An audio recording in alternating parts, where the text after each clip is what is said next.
Broncos quarterback Bo Nix will make his preseason debut tonight against the Packers. Nix fractured his right ankle at the end of last season's divisional round against Buffalo.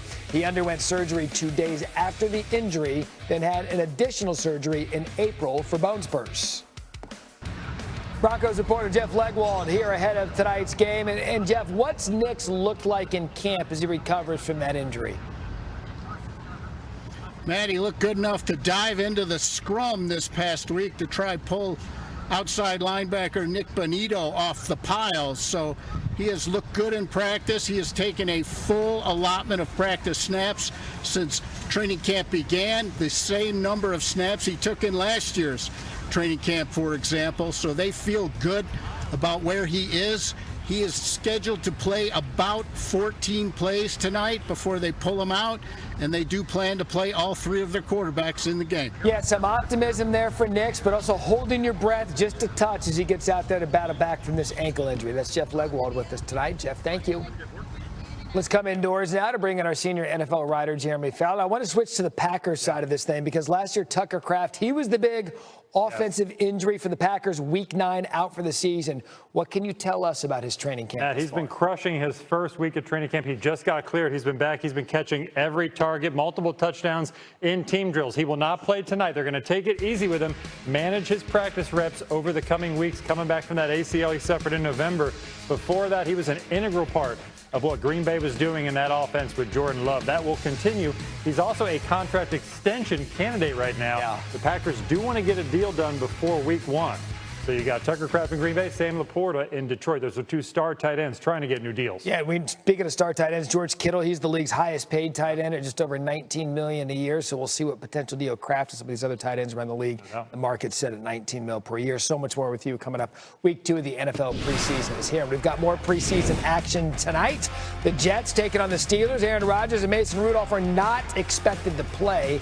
That gives new head coach Mike McCarthy a chance to look at his other quarterbacks. McCarthy was hired over the offseason after Mike Tomlin's 19-year tenure. We welcome in our NFL Network senior national columnist, Judy Batista. She's live in Pittsburgh with us. And Judy, what have you noticed is the biggest difference between McCarthy and Tomlin? You know, there are a lot of differences. One of the biggest ones when I ask people in the organization what they've noticed is Mike McCarthy is very detail-oriented. Everything is scheduled down to a T. Practices, meetings, there's a schedule for everything. When we saw them in practice in Latrobe for training camp, practices were noticeably less physical than they used to be under Mike Tomlin, and there was a lot of teaching going on. It was really up-tempo, but of course, Mike McCarthy's background is in offense, so when he saw something on offense he didn't like, he would stop the practice, they would go over it, he would tell them what he wanted, and then they would run the play again. And then this may go more toward the ethos of the Steelers. You remember Mike Tomlin, the standard is the standard. Well, that's out. It's been replaced by the Steelers 6. That's 6 fundamentals of football, tackling, ball security, things like that, that Mike McCarthy wants to stress. So it is certainly a new day here in Pittsburgh. But a stable franchise at that. We'll see how long Mike McCarthy can take this thing. We know Steelers do not like to get rid of head coaches, and they haven't for decades on end. Let's switch gears to the Jets now. Kept their head coach, but made some changes in the quarterback room. What's their plan at that position? Well, we are going to see Geno Smith for the first time in preseason tonight. Remember, he was a late scratch last week with ankle soreness, but he has not missed a practice, so he is good to go. We'll see Geno Smith. It's probably only going to be a series or 2, but the first starters need some work together. They haven't had a whole lot of time together, and then he will give way to the rookie, Cade Klubnik, who lit things on fire last week. He had to start after the late scratch. He looked pretty good. He led 2 scoring drives, so we're going to see much more of him. He is expected to be Geno Smith's backup during the season, so certainly they would like to get him a lot of work tonight.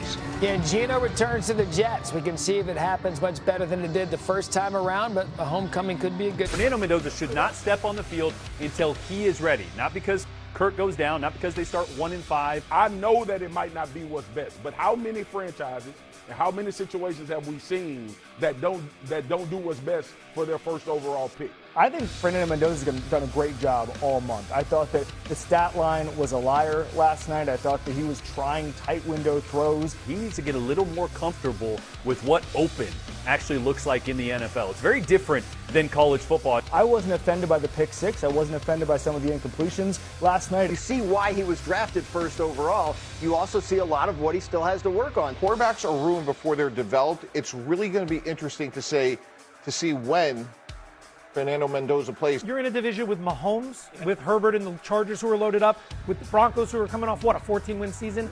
There's no rush. Raiders haven't won a playoff game since Rich Gannon. I don't believe Vegas drafted him thinking it's going to take 9 weeks. If you're starting Kirk Cousins, it's for one reason, because you are going to wait until you believe that Fernando Mendoza is 100% ready to step on a football field and command that offense. For more opinion on Take Two, we bring in Chase Daniel. I thought Mike Tannenbaum put it perfect, Chase. We said quarterbacks are ruined before they are developed, which is the case with a lot of rookie quarterbacks. And so Mendoza, game 2 last night, what went wrong? What went right? Yeah, there was some bad and there was some good. And I think the biggest thing that I took away of all the good and bad is, hey, you got to have a short memory at quarterback. Look, the pick 6 was bad. He didn't get his feet in the right way. And we're going to show you 2 plays that prove the learning that he had. All right, Texans have a lot of this too high safety look. It's called a cup route, a pylon in a corner. Watch Mendoza's feet. He moves left. He moves horizontal instead of up and vertical. And then the corner route takes a pretty bad angle so it's not open. As soon as it's not open, don't throw late on your 4th hitch over the middle of the field. Watch him move left instead of up. That's where he should be. Okay, Jalen Naylor takes a little bit of time to get out of his break, throws it back shoulder, never a good thing. Okay, this is the exact same play, but from shotgun. It's cup route, a corner and a pylon. He has a very healthy pocket. It's not put up against anything, and then you're going to throw this corner route. Watch, they went on the sideline, bend it off, break it off versus quarters coverage, and he goes and he throws a strike.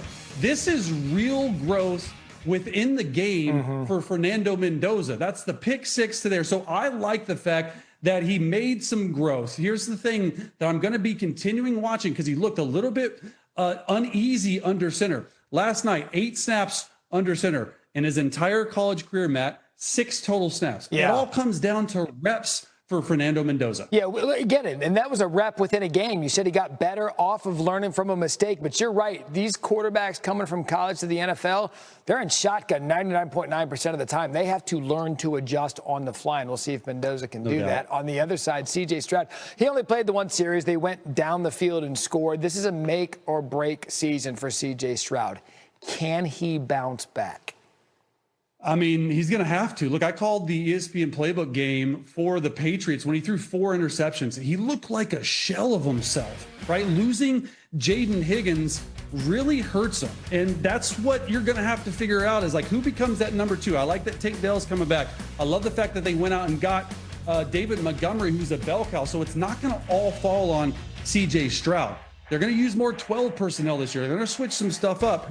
But when you have a place like that and you have a performance like that, it's so much mental of the quarterback. He's been chewing on that all off season long. And the first thing and only thing you want to do is you want to go out there and play another game to get over that feeling. Well, guess what? You've had to wait so long. Yeah, you look good against the backups for the Raiders. Week 1 is going to be a huge test, and building his confidence up through easy completions and figuring out who that number 2 target is going to be massive for the Texans. Yeah, Chase, you heard Aikman say it at the top of the broadcast. He couldn't even imagine what he was sitting on Stroud that offseason, sitting on that playoff performance. But now he can prove that that was just an anomaly. Stroud was in the 2023 draft class in 2024. 6 quarterbacks were taken to the first round. 4 are starting. Michael Penix is in a competition. And, well, J.J. is on the bench. And Drake May just made it to the Super Bowl, while Caleb, Jaden, and Bo all have playoff wins. So, Chase, who has the most to prove now of that class heading into year 3? This one's easy. It's Jaden Daniels. He played 4 or 5 games last year. He has a brand new offensive coordinator, David Blau. And if you remember in 2024, after his rookie year, we were talking about him like a generational prospect, which I thought he was. I'm talking about the best rookie season ever. Then he dealt with injuries last year, and that's a big thing. How will he look in this David Blau offense? The biggest thing for Jaden is staying healthy.